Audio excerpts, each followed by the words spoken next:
In today's news, a cafe that changed its lighting to boost its sales, the underground farm that uses LEDs to grow salad for London's top restaurants, and spylights. Are they cool or creepy? Shoppers have their say. Lux Today for Wednesday, July 22nd starts in just a moment. Stick around.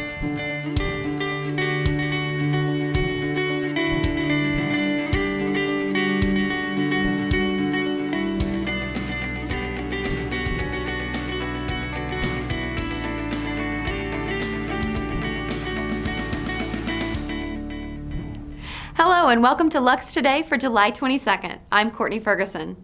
The owners of a cafe in the American University in Beirut had a big problem. The restaurant had no windows, so students were opting to leave the campus to grab their lunch. But the cafe managers came up with a solution, using LED lighting. They installed 3 artificial skylights that change color throughout the day and mimic the changing daylight outside. The first week they opened after the lighting was installed, hamburgers were sold out by 11 a.m. In fact, sales are now 5 times what it was before the installation. Meanwhile, restaurants in London are rushing to join the latest trend for hip diners, salad grown under LED lights. Even the Michelin-starred restaurant in the capital's Claridge's Hotel is getting in on the act. They've installed a special case for growing herbs in its main dining floor. And now a special farm to grow salad has been opened 100 feet underground.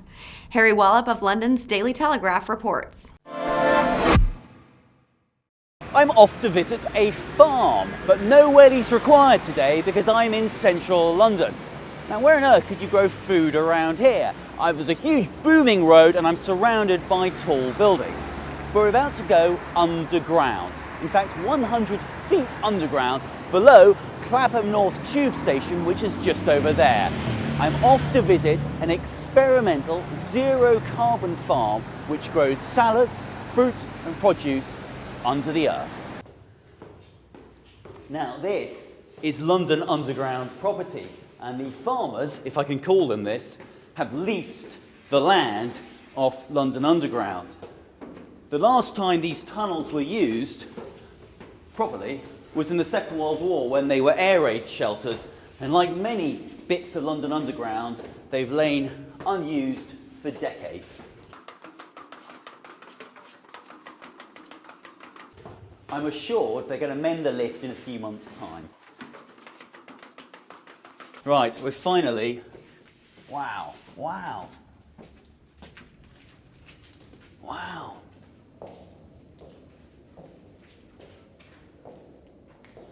Oh, wow.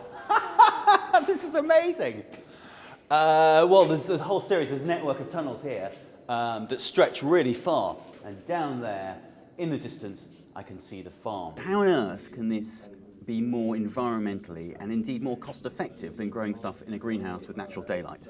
Well, with the LEDs, they don't give off very much heat on the underside, so we can have quite a compact growing area, but heat does come off the back, which increases the heat of the temperature of the environment, and because it's an insulated tunnel, it's very efficient. Now, what sort of crops are going to grow down here? It is possible to grow anything within hydroponics, but the time issue obviously affects the cost of it. So, yeah, but leafy greens, microgreens are very good for doing this. Some of the crops can grow in 7 days.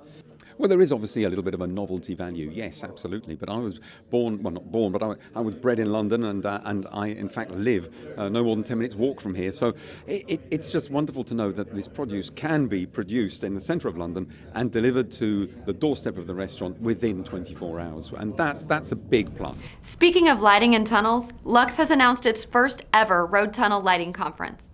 It will take place in Barcelona on Friday, October 9th, and will bring experts together to discuss controls and retrofitting LEDs in tunnels. For more information, log on to roadtunnellightingconference.com. We'll see you back after this short break.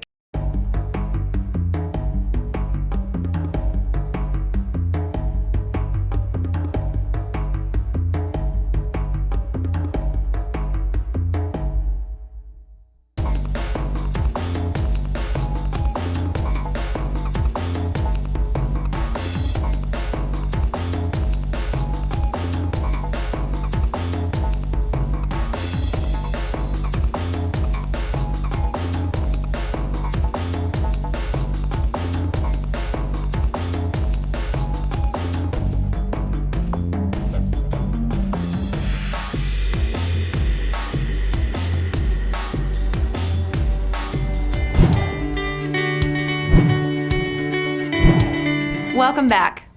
Manufacturers have been concerned about a public backlash against the next generation of spylights that track people's movements. But if you believe a recent poll of shoppers, their fears are unfounded. In-store location and interactive maps are really cool, according to a survey of 1,000 people in the UK.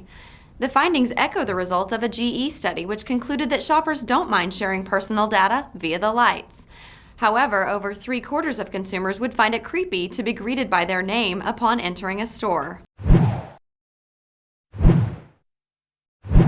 Finally, an update to our story from July 6th on the massive program to replace Milan's streetlights with LED luminaires. It's been announced that the contract to supply control gear to all 140 fixtures has been won by German lighting giant Osram. That wraps things up for us today, but remember you can get all the latest lighting news globally 24 hours a day at luxreview.com. I'm Courtney Ferguson for Lux Today. We'll see you back here at the same time next week.